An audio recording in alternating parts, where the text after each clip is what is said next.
ተሸፍነዋል። ዛሬ ዓለም እያየ ያለው የኢራንን ወደ ድንጋይ ዘመን መመለስ ሳይሆን የአሜሪካንን የገናናነት ክብር አፈር ሲበላ ነው። ዘመናዊ ቴክኖሎጂ አሉን የሚሉት ትራምፕ ውስብስብ የጦር ስትራቴጂ እንጠቀማለን የምትለው አሜሪካ ተዋጊ ጀቶቿ በፋርስ ባህረ ሰላጤ አሸዋ ላይ ተቀብረው መውጫ አጥተዋል።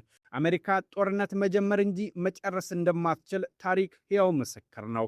በ1986 ትንሿ ቬትናምን ገጥመው በሳምንት ያልቃል ቢሉም ጦርነቱ ግን ለተጨማሪ 8 ዓመታት ቀጥሎ አሜሪካን አሳፍሯታል። በ1999 ቢል ክሊንተን ዩጎዝላቪያን በሰዓታት ውስጥ እናጠፋታለን ያሉበት የአየር ድብደባ ሰዓታት መሆኑ ቀርቶ ለ2 ወራት ዘልቆ ነበር።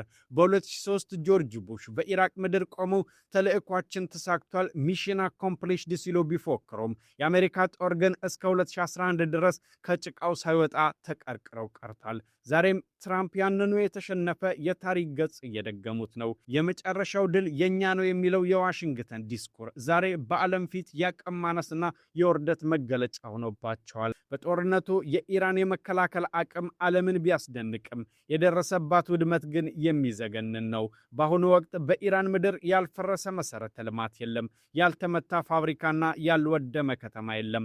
በሺዎች የሚቆጠሩ ንጹሐን ዜጎች የትራምፕ የድንጋይ ዘመን ዛቻ ሰለባ ሆነዋል። ሆኖም አሜሪካ ኢራንን ብታስፈራራም